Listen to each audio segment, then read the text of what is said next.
Alina Carter thought she was walking toward forever, until the man she loved hesitated. In a cathedral filled with whispers, betrayal, and an unspoken war, she realized that love without courage is just an illusion. When Nathaniel Lancaster failed to stand beside her, she made the hardest choice: to walk away. But was it truly the end, or just the beginning of something greater? Where are you watching from? Let me know in the comments. And don't forget to subscribe for more powerful stories that stay with you long after they end. The late afternoon sun filtered through the stained glass windows, casting fractured beams of gold and crimson onto the polished wooden pews of St. Augustine's Cathedral. The air was thick with the scent of lilies and roses, their delicate petals trembling under the faint stir of air from the ceiling fans above. Guests murmured in hushed excitement, adjusting ties, smoothing out dresses, stealing glances toward the grand double doors at the end of the aisle. The weight of expectation hung heavy in the cathedral, thick as incense, as the congregation awaited the entrance of the bride. Nathaniel Lancaster stood at the altar, his fingers adjusting the cuffs of his crisp white shirt with the precision of a man used to control. His tailored suit fit him like a second skin, every thread carefully selected, every detail immaculate. To the outside world, he was the embodiment of composed confidence. A man born into wealth and power, standing at the precipice of what should have been the happiest day of his life. But beneath the polished veneer, something restless stirred within him, something that even he struggled to name. He had never been one to doubt his own choices, yet, as he stood before the altar, the weight of the moment pressed down on him in a way he had not anticipated. Father Gabriel, a man whose presence carried both kindness and quiet authority, stood a few feet away, hands folded before him. He had presided over countless weddings in his years at St. Augustine's, witnessing love in all its forms, tender, desperate, fragile, enduring. But today, as he observed the groom with a careful eye, he sensed something different in the air. Not the usual nervous excitement, nor the reverent solemnity that often accompanied such ceremonies, but something else, a tension that coiled beneath the surface, taut and unspoken. The pews were nearly full, occupied by an audience that ranged from beaming well-wishers to those who sat in rigid silence.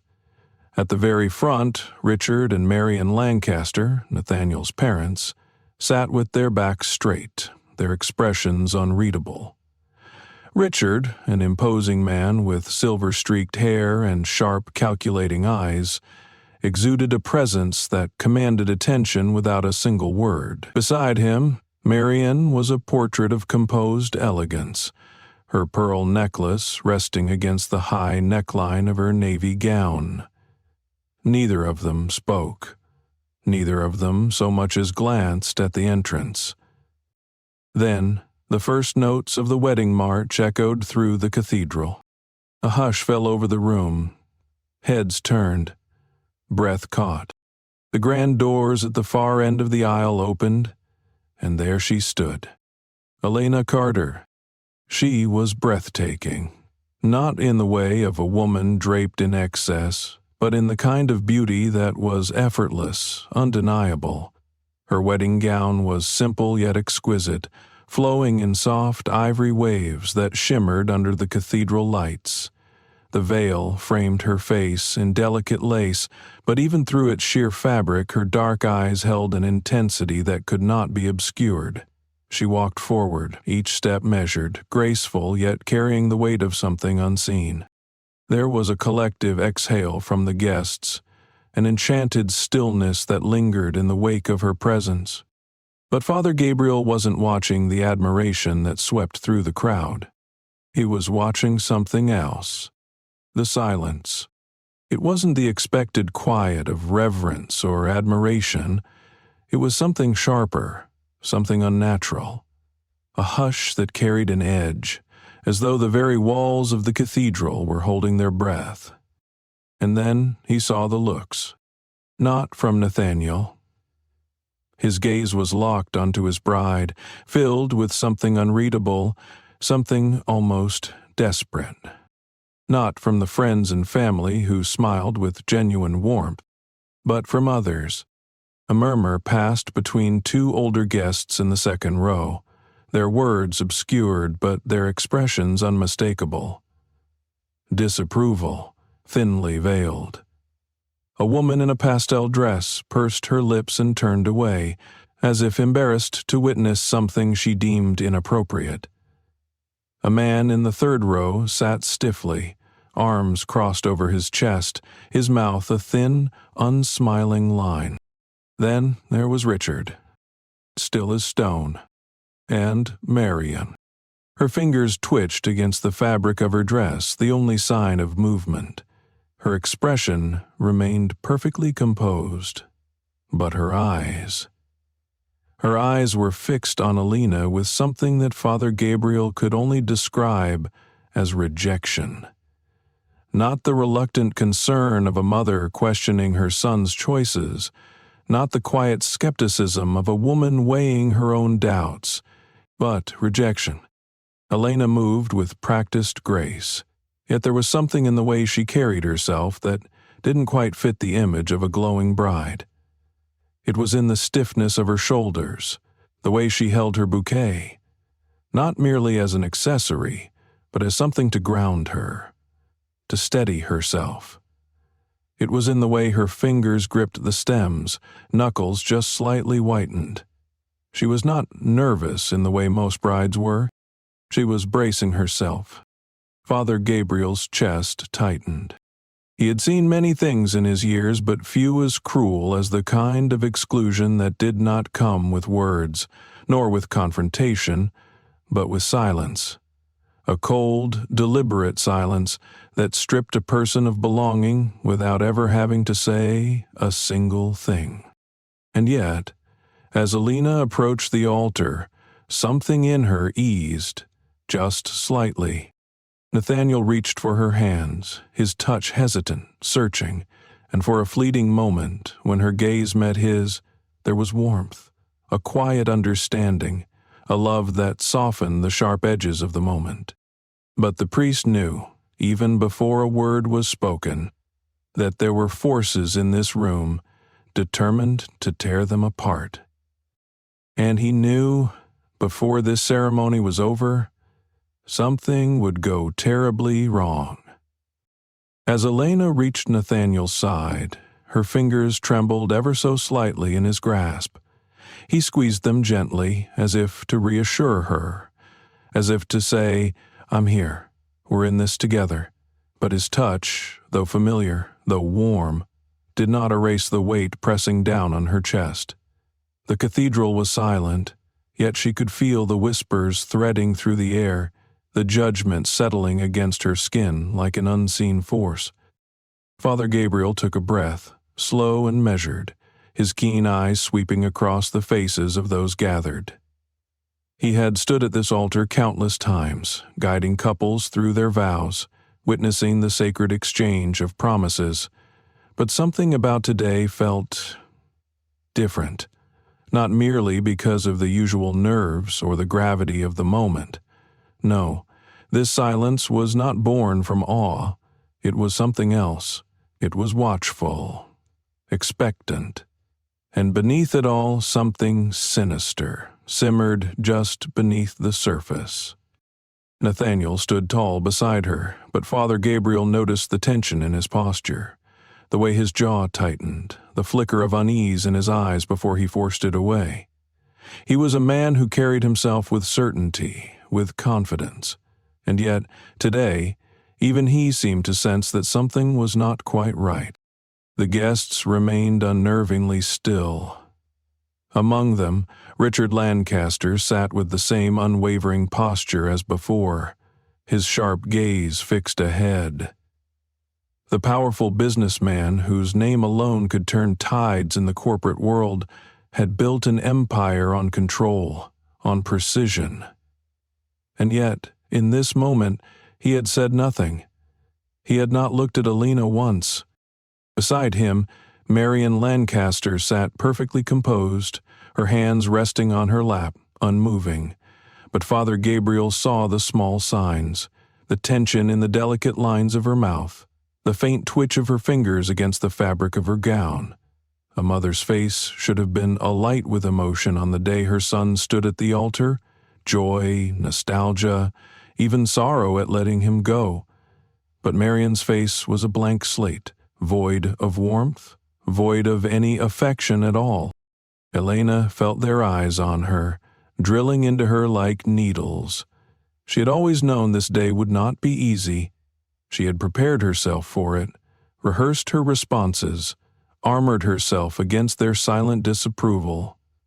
But nothing had prepared her for how heavy the weight of it would be. And yet she did not falter. She lifted her chin, steadying herself against the quiet storm raging around her. She would not let them shake her. Father Gabriel began speaking, his voice carrying through the vast cathedral, filling the emptiness with the words that had been spoken at weddings for centuries, words of love, of unity, of devotion.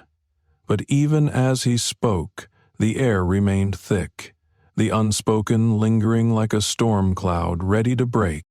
Elena stole a glance at Nathaniel. His lips were pressed into a thin line.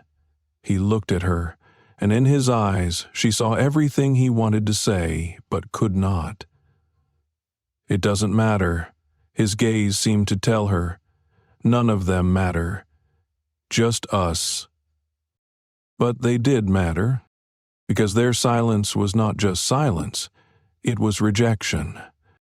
A murmur rippled through the pews, soft at first, then growing, like a low wave creeping toward shore. Elena's eyes flickered toward the sound.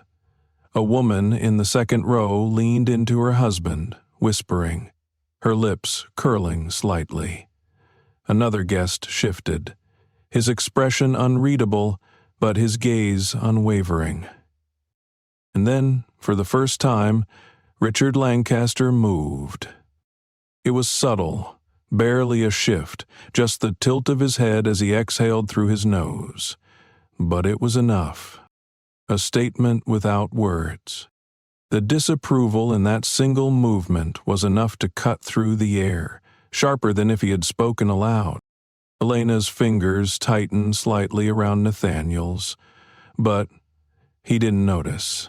He was staring at his father now, his posture rigid, his breath slow and measured. Father Gabriel's voice did not falter, but he saw it all. The way Richard Lancaster sat unmoving, an unspoken ruler overseeing a kingdom he refused to relinquish. The way Marian's eyes flickered, just barely, as if watching a battle unfold in slow motion. The way the tension between the bride and groom was not from anticipation, but from the unspoken war waged around them. And then there was the woman. At the very back of the cathedral, seated alone in the last pew, was a woman who did not belong among the invited guests. She had been there since the ceremony began, but no one had noticed her until now. Her dark eyes did not wander to the stained glass, nor to the grand arches that loomed above. They were fixed only on Elena. Watching. Wait.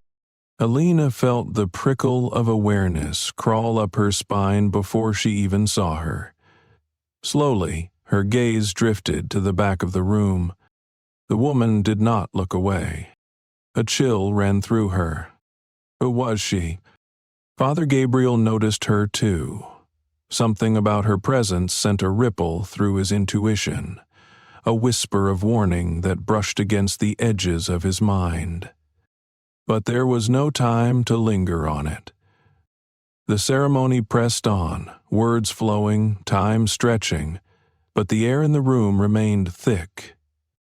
Nathaniel's hands were steady now, his expression composed, but Father Gabriel saw the tension in his shoulders, the flicker of something deep within his eyes. Was it doubt? Or was it fear? He wasn't sure. And then, for just a moment, As Elena stood there, the words of the ceremony washing over her like distant echoes, she wondered, was this a wedding, or was it something else entirely? Because standing here, beneath the heavy chandeliers, in a dress that was supposed to symbolize love and unity, surrounded by whispers and judgment, she did not feel like a bride. She felt like a woman walking a tightrope over an abyss. And the people sitting in those pews? They were waiting to see if she would fall. The moment hung in the air, stretched thin as a wire, vibrating with tension so thick that even the breathless silence of the cathedral felt deafening. Father Gabriel had just reached the moment in the ceremony where he would ask the sacred question, the question that should have led to the next step in the vows. But the words never left his lips, because, before he could speak, Richard Lancaster rose to his feet. The sound was subtle, the mere rustling of fine fabric, the scrape of polished leather against marble, but in the charged atmosphere of the church, it was like the crack of a gunshot. Every head turned, every murmur, every whisper, every shifting breath ceased in an instant. Elena went still, her fingers tightening around Nathaniel's hand, but the man beside her did not react. He was frozen, staring ahead, as if willing this moment not to exist. Father Gabriel exhaled slowly, his stomach twisting. He had known something was coming. He had felt the unease slithering through the air like a slow-moving current, but he had hoped, prayed even, that whatever battle was waging in the shadows of this union would wait until after the ceremony. He had been wrong. Richard stood at the end of the front pew, his gaze impassive, his face carved from marble. He did not look at Elena. He did not look at his son. His eyes were locked onto Father Gabriel with the cold weight of a man who had made a decision long before this moment arrived. "This wedding," Richard said, his voice even, measured, deliberate, "cannot continue." A gasp rippled through the church, a wave of shock crashing against the vaulted ceilings. The words did not need to be loud to be devastating. They were spoken with such finality, such quiet certainty, that they landed like a hammer blow. Elena felt the breath leave her lungs. Nathaniel stiffened beside her, but he didn't turn. Didn't move. His fingers curled at his sides, the only betrayal of the storm now raging beneath his skin. The cathedral was a battlefield, and in that moment, Richard Lancaster had fired the first shot. Elena inhaled sharply, forcing herself to steady her pulse, to keep the tremor from her voice as she turned to face him. "What did you say?" Richard's gaze flickered to her, and in those cold, steel-gray eyes she saw nothing but certainty. "This wedding cannot continue," he repeated, as if stating a fact rather than delivering a death sentence. Nathaniel finally turned then, his face pale with disbelief. "Dad?" The word was barely more than a breath, but it carried the weight of a man whose world was shifting beneath his feet. Marian Lancaster did not move, did not so much as glance at her husband. She sat as still as a statue, her hands folded in her lap, her expression unreadable. But she did not stop him. She had expected this. Had she known all along? Had she simply been waiting for the moment to arrive, knowing it was inevitable? The guests stirred, murmuring among themselves, their faces a mix of curiosity and discomfort. Father Gabriel cleared his throat, taking a single step forward, placing himself slightly between the couple and the man who had just shattered the sanctity of this day. "Mr. Lancaster," he said, his voice calm but firm, "this is a sacred ceremony. To stop it now is no small thing. If you have an objection, it must be voiced with great care." Richard exhaled through his nose, his expression betraying nothing. "I do not make this statement lightly, Father. I have reason to believe that this marriage should not take place." Silence gripped the room once more. Lena's pulse roared in her ears. She had known, of course, that Richard disapproved of her. She had felt it in every unsaid word, in every cold glance, in every polite but dismissive exchange they had ever had. But this was something else entirely. Nathaniel shook his head, his voice raw. "What the hell are you talking about?" Richard did not look at him. He kept his focus on Father Gabriel, as though addressing anyone else was beneath him. "I have concerns," he said evenly. "Concerns about Elena's intentions." The words landed like ice.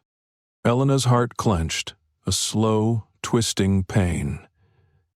Nathaniel's head snapped toward her, his fingers twitching at his sides. "This is absurd," he said, his voice shaking with barely contained fury. "You think—" "What? That she's using me?" Richard's lips pressed into a thin line. "I do." A sharp inhale from the guests. A ripple of movement as more people turned, whispering, exchanging knowing glances. Elena felt the heat rise in her chest, a fire that had been waiting, burning beneath the surface, never quite unleashed. She stepped forward, her voice measured, controlled, but laced with steel. "I did not come here today to prove my worth to you, Richard," she said, locking eyes with him, refusing to shrink beneath his scrutiny. "I came here to marry the man I love." Richard's expression did not change. "Love," he repeated, as if the word itself were an inconvenience. Father Gabriel's voice cut through the thickening tension. "Mr. Lancaster," he said slowly, "this is a serious accusation. If you have evidence, you must present it now." Richard reached into his jacket pocket. For a heartbeat, the entire room seemed to hold its breath. He pulled out an envelope, a simple white envelope, and he extended it toward the priest. Nathaniel let out a sharp, incredulous breath. "You had her investigate?" Richard did not answer. Father Gabriel hesitated only a moment before taking the envelope, his fingers careful as he slid it open. He withdrew the contents, a set of photographs, some documents, and his expression darkened as he scanned them. Elena could not see what was written on those pages, but she didn't need to. She already knew. She had known from the moment Richard had stood up that whatever he had done, whatever lengths he had gone to, it had been planned. Father Gabriel's gaze lifted, searching hers, as if trying to see past the words on the paper to the woman standing before him. Nathaniel turned to her then, something in his face, something raw, something pained. "Tell me this is a lie," he whispered, and Elena's throat tightened. Because it wasn't. Not entirely. The past had not been left behind as neatly as she had hoped. And now, standing in the center of this cathedral, in the presence of the man she loved, the man who was supposed to choose her, she saw it. The flicker of doubt in his eyes, the single breathless hesitation. And that was all it took for a crack to form, for everything to begin to fall apart. Elena felt the weight of the moment pressing down on her like a collapsing ceiling. The hush in the cathedral was suffocating, a living thing that coiled around her throat, daring her to break the silence. All eyes were on her, some wide with intrigue, others sharp with judgment. But it was Nathaniel's gaze that burned the most. He was staring at her now, his expression unreadable. His fingers, which had moments ago clutched hers in a silent vow of unity, now hovered hesitantly by his side. It was a small detail, but she noticed. She noticed everything. Father Gabriel's fingers tightened around the papers Richard had handed him. His brows were drawn together, his lips pressed into a thin, grave line. Whatever he had read, it had left an impact. "Elena," he said, his voice even, measured, "do you deny these claims?" She could hear the unspoken plea beneath his calm tone. "Give me something. Tell me you had no part in this. Give me a reason to continue this ceremony." Her breath felt shallow, but she refused to let herself waver. She turned to Richard, her dark eyes locking onto his, steady and unwavering. "You had me investigated," she said, her voice quiet but strong, carrying through the grand hall.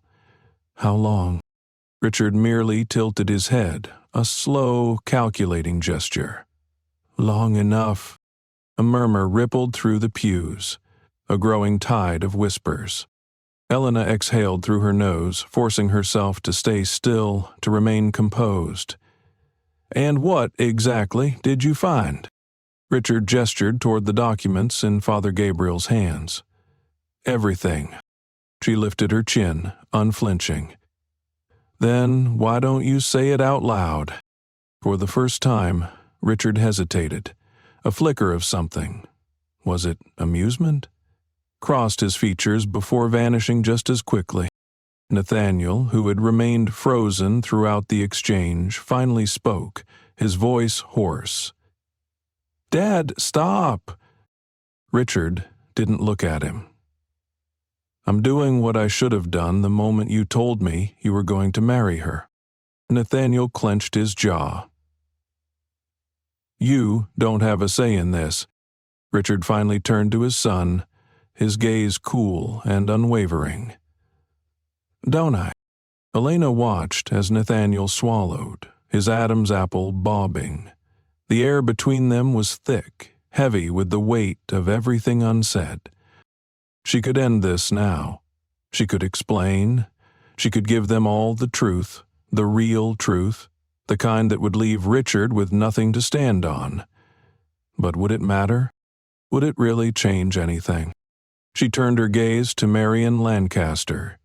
The woman had remained seated, untouched by the chaos unfolding around her, as if none of it had anything to do with her. But as Elena's eyes met hers, something passed between them. Something unspoken, but unmistakable. Marian knew. Of course, she knew. And yet she had remained silent. The understanding hit Elena like a slap, and she suddenly felt exhausted. She had spent so long fighting, so long proving, so long waiting for the moment when they would see her as enough. And now, here she was, standing in front of the only man she had ever truly loved, watching him hesitate when he should have stood by her side. The realization settled deep in her bones. She had lost him before she ever really had him. Elena took a breath. Slow, steady, final. "You want the truth," she said, turning to face the congregation, her voice carrying through the silence. "Fine." The tension in the room thickened, as if the very walls were leaning in, desperate to hear what she would say next. She turned back to Father Gabriel. "You're holding a background check, I assume. One that probably tells you that I had a previous engagement. That my fiancé, Daniel Reed, disappeared 2 years ago. That there was an investigation, but no charges were ever made." A fresh wave of murmurs spread through the crowd, hushed but urgent. Eleni ignored them. "What that document won't tell you," she continued, her voice cool, controlled, "is that Daniel didn't just disappear. He was killed." Silence. She let it sink in. Let them all feel the weight of her words. Father Gabriel's face remained unreadable, but the way his fingers tightened around the papers told her he understood the gravity of what she was saying. Nathaniel's breath hitched. "Elena." She turned to look at him then, meeting his gaze head on. "I never lied to you," she said, her voice softer now. "But I didn't tell you everything either. Not because I didn't trust you, but because I knew this day would come. I knew the moment Richard realized he couldn't control you, he would try to control me." Richard scoffed. "That's quite the story." Elena arched a brow. "Is it?" A sudden shift in the room, a flicker of movement. And then, a voice. "You're lying." Elena turned toward the back of the church. The woman in the final pew, the one who had been silent, watching, waiting, stood now, her face pale, her hands clenched at her sides. Margaret Reed, Daniel Reed's sister. Elena felt the weight of her stare, the fury burning behind her tear-rimmed eyes. "You killed him," Margaret said, her voice sharp, cutting through the tension like a blade. "You took my brother from me." Gasps erupted around the room. Elena didn't move. She met Margaret's gaze, her own steady, unwavering. "No," she said quietly, "I didn't." Margaret's hands shook. "Then, where is he?" Elena hesitated, just for a second. Just long enough. And in that hesitation, Richard Lancaster smiled. A slow, knowing smile. Because he saw what no one else did. He saw what Nathaniel hadn't figured out yet. The one thing Elena had spent years trying to bury. That she did know the truth. That Daniel Reed wasn't just missing. And that if she ever said his name again, the truth would come crashing down on her like an avalanche. The weight of it pressed into her chest, squeezing the air from her lungs. Nathaniel was staring at her, waiting. Margaret was waiting. The entire church was waiting. And for the first time in her life, Elena had no idea what to do next. Elena's pulse roared in her ears, drowning out the murmurs that swept through the cathedral like wildfire. She could feel every eye in the room on her, burning, waiting. But it was Margaret's gaze that struck the deepest, a storm of grief and rage, barely held together by the trembling frame of a woman who had lost everything. "I ask you a question," Margaret said, her voice tight, quivering.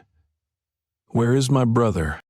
The weight of it settled over Elena, pressing against her ribs like an iron vice. She had always known this day would come. She had prepared herself for Richard Lancaster's disapproval, for the judgment, the scrutiny, the accusations. She had steeled herself against the sharp glances, the whispers, the polite yet pointed dismissal of her existence by people who had already decided she did not belong. But she had not expected this. Nathaniel was still standing beside her, but he was silent. She felt him stiffen, felt the shift in his breathing, but he did not move. He did not reach for her hand again. That hesitation, that single infinitesimal moment, cut deeper than any blade ever could. Richard Lancaster exhaled through his nose, slow and deliberate, as if this moment was unfolding exactly as he had planned. "I warned you," he murmured, just loud enough for her to hear. Elena's fingers twitched at her sides, but she did not look at him. She could not afford to, not now. She took a breath, turning fully toward Margaret. "I don't know where Daniel is." Margaret's lips parted, her breath shaky. "You're lying." Elena shook her head, her voice steady. "I swear to you, I don't know." Margaret's shoulders heaved, her face twisting with the kind of anguish only someone who had spent years clawing at the edges of grief could know. "Then, why?" Her voice cracked, raw and broken. "Why did my brother disappear the night before your wedding?" A fresh wave of murmurs rippled through the church, and the walls seemed to close in around Elena. suffocating, pressing. She swallowed hard. She could still remember that night with terrifying clarity. The way Daniel had looked at her, his expression unreadable. The way he had hesitated before stepping out of their apartment for the last time. She had never seen him again. And then, 24 hours later, she had woken up to find herself alone. No Daniel, no note. Nothing but the deafening silence of an absence that had never been explained. She had searched. She had begged for answers. She had torn through the remnants of their life together, looking for any clue, any reason, any sign that might tell her why he had left. And when she had found nothing, she had been forced to face the most painful truth of all. Daniel had walked away. He had left her. Or at least, that was the story she had told herself for years. But now, standing in this church, under the crushing weight of Margaret's stare, she felt something shift. What if she had been wrong? What if Daniel hadn't walked away at all? What if someone had taken him? The thought sent a shiver racing down her spine, ice cold and merciless. And suddenly, she understood. She turned, her breath shallow, her heart pounding as she locked eyes with Richard Lancaster. He did not flinch, did not speak. He simply watched, and in that single, horrifying moment, she knew. Daniel Reed hadn't disappeared. Richard had made him disappear. The realization hit her like a physical blow, knocking the air from her lungs. Her fingers curled into fists at her sides, her nails digging into her palms, but she did not look away. Richard tilted his head slightly, as if waiting for her to speak, waiting to see if she would be foolish enough to say it aloud. She wanted to. God, she wanted to scream it, to tear away the mask of quiet civility he wore and expose the monster beneath. But she couldn't, because Richard Lancaster did not make idle threats. If she said it, if she dared to speak the words she now knew to be true, then the consequences would be swift, precise, and permanent. And not just for her. Nathaniel shifted beside her, his breath unsteady. Elena. She turned to him, forcing herself to meet his gaze. His eyes searched hers, desperate for an explanation, for reassurance, for something that would make this nightmare go away. She could give him none of it. She opened her mouth, but Richard spoke first. My son deserves the truth. His voice was calm, almost gentle. Tell him, Elena. She inhaled sharply. This was it. The moment that would decide everything. She could lie. She could turn to Nathaniel, tell him that Margaret was mistaken, that Richard had twisted the facts, that everything was just a misunderstanding. Or she could tell the truth, and lose everything. The silence stretched, unbearable. Nathaniel took a step closer. Elena, he whispered, pleading now. Just tell me what's going on. Her throat tightened. She had spent so long fighting for this. For them. For the chance to love him without fear, without shadows lurking in the corners of their happiness. And yet, one glance at Richard told her that it had never been a battle she could win. Because this was not just about Daniel. It was about control. It had always been about control. Richard Lancaster had orchestrated this moment. He had known exactly what to say, what to reveal, how to twist the truth just enough to turn it into a weapon. And now Nathaniel stood on the precipice of that carefully laid trap. And if she spoke, if she so much as breathed the wrong words, he would fall. She exhaled, slow and measured. Then, finally, she turned back to Nathaniel, and she made her choice. I don't know, she said softly. Nathaniel blinked. What? Her hands trembled at her sides, but she forced herself to remain still. I don't know what happened to Daniel. Margaret let out a sharp, bitter laugh. Liar! Elena swallowed, forcing herself not to react. Enough. Richard's voice cut through the air, smooth, commanding. Elena flinched. He looked to Nathaniel then, his expression filled with the quiet, patient disappointment of a father who had simply wanted the best for his son. I told you, Nathaniel, he said, shaking his head. I warned you. Nathaniel was still looking at Elena, but his face, something in it had changed. There was no anger, no accusations, only pain. Deep, quiet, devastating pain. And that, more than anything, was what broke her. Not Richard's, not Margaret, not the whispers circling the room like vultures. Just him.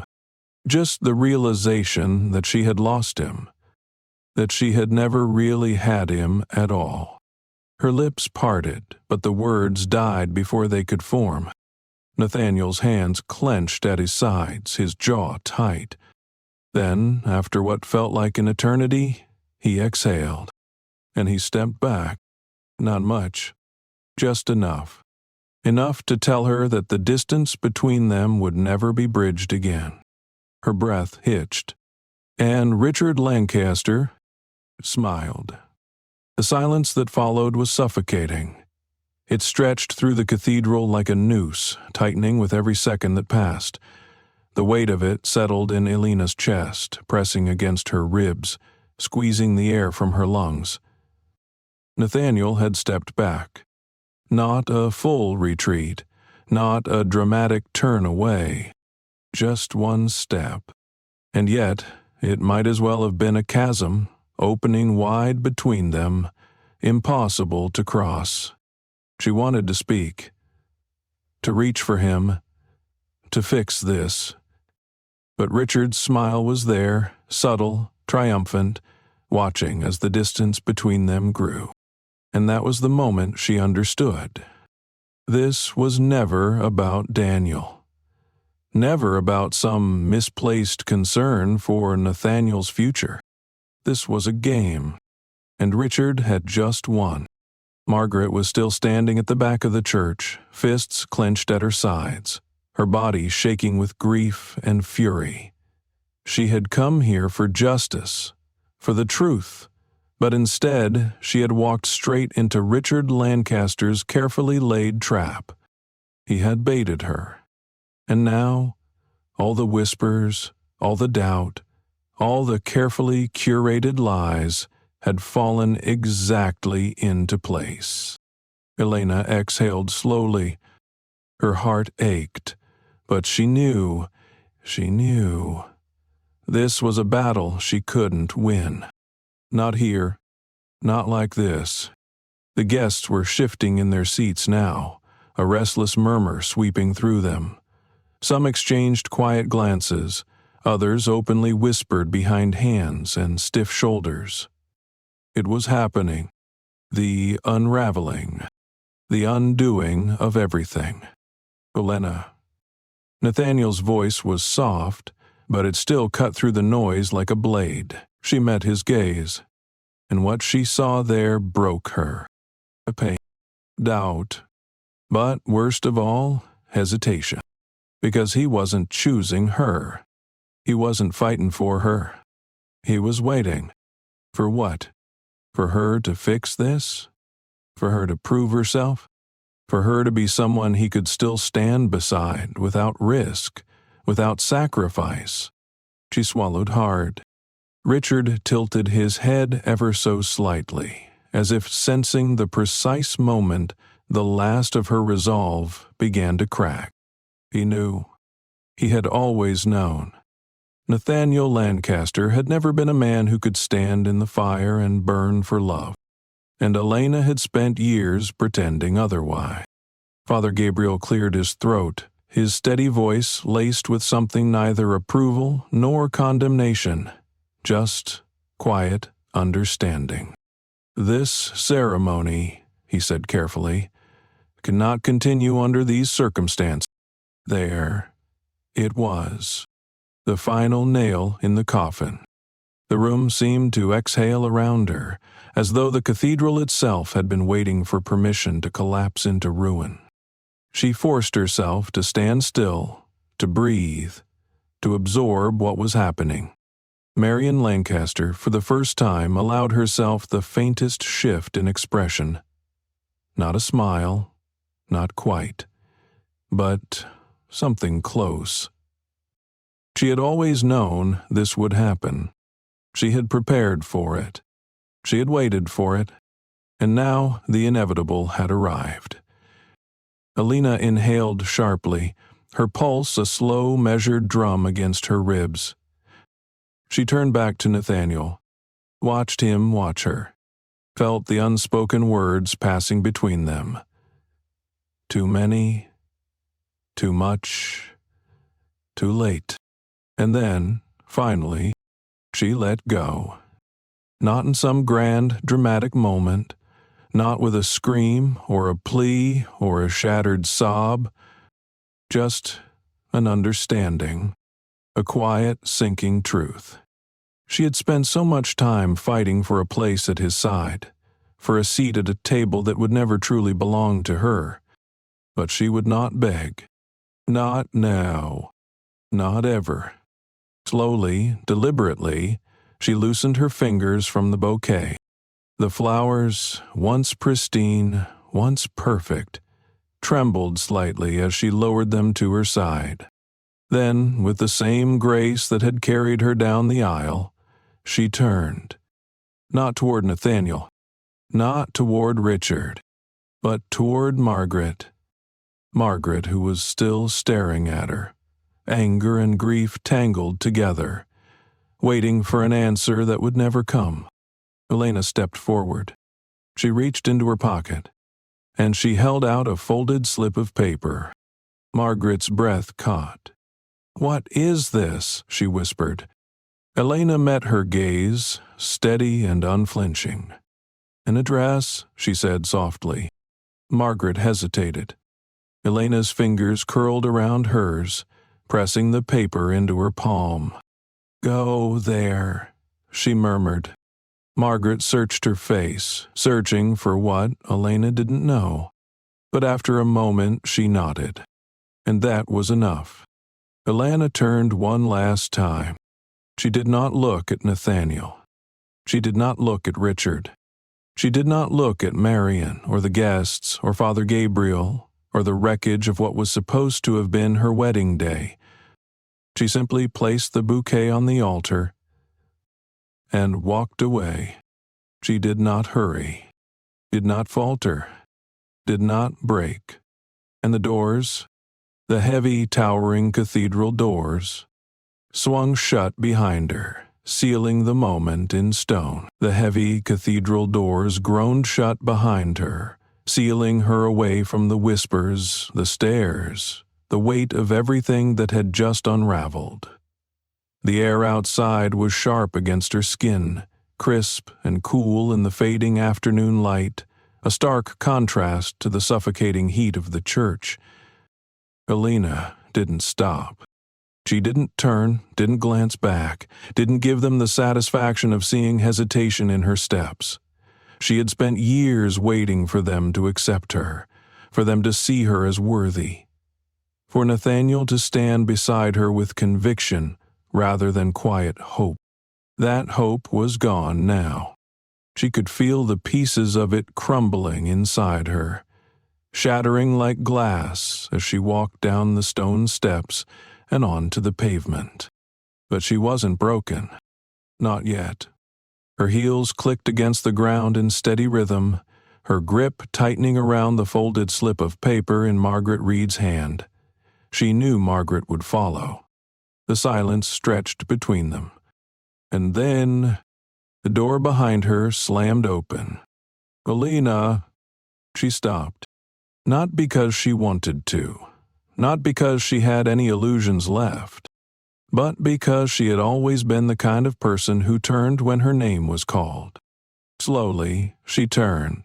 Nathaniel stood at the top of the steps, his chest rising and falling unevenly, his tie slightly askew as if he had only just now realized the weight of what had happened. His hands clenched at his sides. His lips parted, but no words came. And in that moment, Elena saw it. The war inside him. The battle between the man he wanted to be and the man his father had raised. Between the love he felt and the fear of what it might cost him. It was written in every inch of his face, in the furrow of his brow, in the hesitation that still lingered in his stance. She had been waiting for him, to choose her, to fight for her, to run to her. But now, standing there, watching the way his fingers twitched with uncertainty, she understood. He never would. Nathaniel wanted her, but he wasn't ready for her.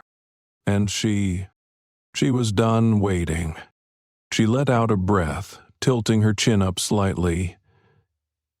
"Go back inside, Nathaniel." His jaw tightened. Just wait." "For what?" she asked, her voice steady. "For you to decide whether I'm worth it." He flinched. Margaret shifted beside her, but she didn't move, didn't speak. This wasn't her fight. It never had been.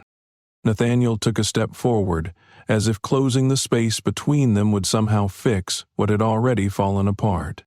"Elena, please," he breathed. "I love you." She felt it, the weight of those words, the sincerity, the ache in them. But it wasn't enough. "Not anymore." Her throat tightened. "I know." His face twisted, pain flickering across his features. Then, why? "Because that was never the question," she whispered. Nathaniel swallowed hard. His gaze flickered to Richard, who had stepped just outside the church, his expression unreadable, his presence looming. A reminder, a silent anchor. And that was it. That was all Elena needed to see. She shook her head slowly. "You'll always be afraid of them," she said softly. "Even if you don't want to be. Even if you love me." His breath hitched. "That's not true." "Then prove it," she challenged, lifting her chin. "Right now, walk away from them. Walk to me." Nathaniel opened his mouth, but he didn't move. His hands clenched, his shoulders tensed. But he stayed. The choice was made. And it hadn't been hers. She felt something inside her shift, something raw and sharp and final. "I hope you find a way to be happy, Nathaniel," she said, her voice quiet but firm. "But I won't be waiting for you." His lips parted, a plea rising to the surface. But she didn't let him speak. She turned, and this time she didn't stop. Not when she heard his breath stutter, not when she heard the murmurs growing behind her. Not when the weight of what she was leaving behind nearly crushed her. Because she wasn't leaving with nothing. She had herself. And that, for the first time in a long, long time, was enough. Elena walked. She didn't rush. She didn't stumble. She didn't give in to the burning in her chest. The weight pressing against her ribs like an iron vice. She just walked. The air outside was crisp, a cool contrast to the suffocating heat of the cathedral, but she barely felt it. Her heartbeat was a steady, relentless drum in her ears, drowning out everything else.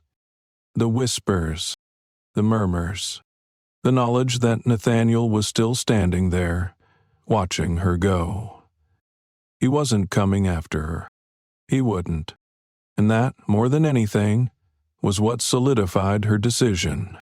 She had made the right choice. Margaret fell into step beside her, silent but watchful.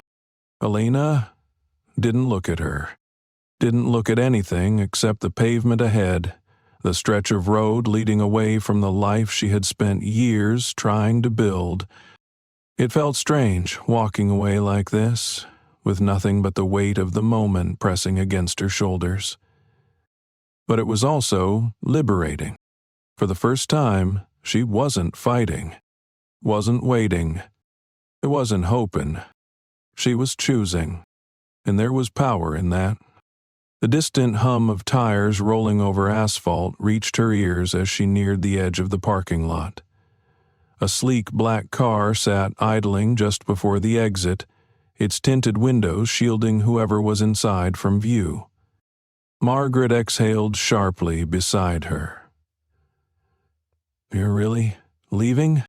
Elena slowed, just slightly, then turned to look at her. Margaret was staring at her, her expression unreadable. Elena met her gaze evenly. "There's nothing left for me here." Margaret swallowed, glancing back toward the church. "He loves you, you know." The words should have hurt.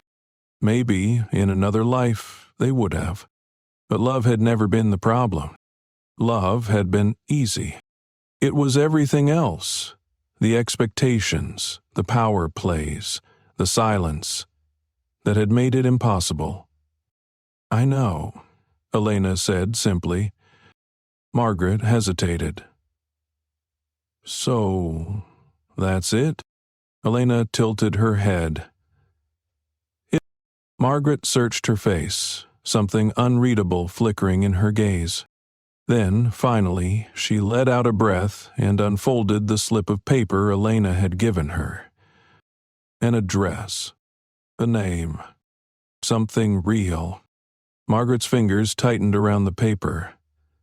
"Is this where I'll find the truth?"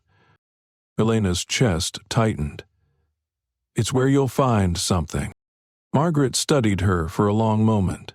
Then she nodded, tucking the paper into her pocket. Neither of them said anything after that. They didn't need to. The black car rolled forward slightly, the driver waiting. Elena stepped toward it, reaching for the door handle. "Elena!" The voice sent a ripple down her spine. For a moment she hesitated, but then she exhaled and turned. Nathaniel stood at the edge of the parking lot, his suit slightly disheveled, his tie loosened, his eyes pleading. She didn't move, didn't speak, didn't hope. Not this time. Nathaniel took a step forward.